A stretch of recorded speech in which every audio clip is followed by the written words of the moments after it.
सबक आमोज़ कहानियाँ। एक बादशाह गुज़रा है जिसका नाम मकरान शाह था। उसने ईरान के बादशाह पर हमला कर दिया। मकरान शाह उस ज़माने में नौजवान थे, हसीन व जमील थे, बड़े खूबसूरत थे और बादशाह भी थे।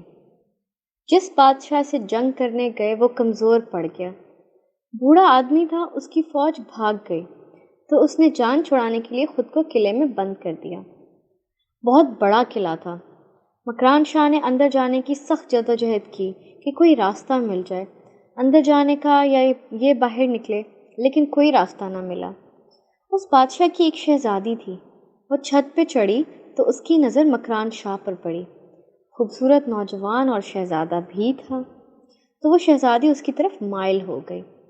उसने मकरान शाह को पैगाम लिख के भेजा।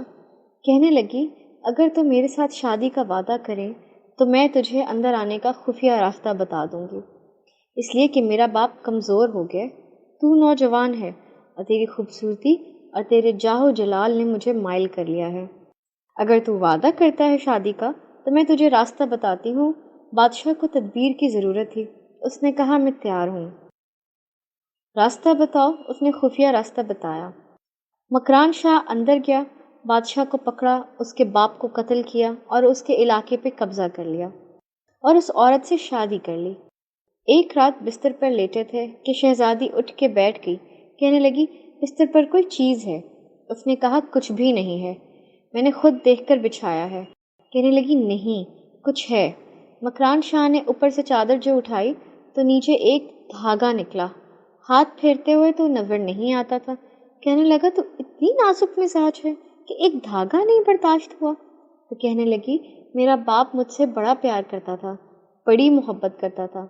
4 कनीज़ें थीं। वो कहता था, मेरी बेटी जब बिस्तर पर सोए तो चादर में बल नहीं होना चाहिए, उसे तकलीफ़ होती है। मुझसे बहुत प्यार करता था, मोहब्बत करता था। कनीज़ें मेरे बिस्तर को बड़ा खींच खींच के बिछाया करती थीं। इसलिए तो जब मेरा बाप कमज़ोर हुआ तो मैंने कहा, मैं बग़ैर दौलत और सरवत और हुकूमत के रह नहीं सकती। तभी तो मैं तेरे पास आ गई। बादशाह ने कहा, उठो मेरे बिस्तर से, बाहर आ जा। जब बाहर उसको लाया तो ग़ुलाम से कहने लगा, इसके बाल घोड़े के साथ बांध लो और इसको खींचो, इतना खींचो कि सारे शहर में घुमाओ और जब मर जाए तो मुझे खबर दे देना। शहज़ादी पलट के कहने लगी, मेरी गलती क्या है? कहने लगा, मुझे तो आज समझ आई है, तो इज़्ज़त ढूंढने निकली है। जो बाप 4 कनीज़ें तेरे सरहाने खड़े करता था तो उनकी वफ़ादार नहीं निकली, तो मेरी वफ़ादार कैसे बनेगी? अगर आपको हमारी कहानी अच्छी लगी है तो चैनल को सब्सक्राइब और वीडियो को लाइक कर दें। Thank you.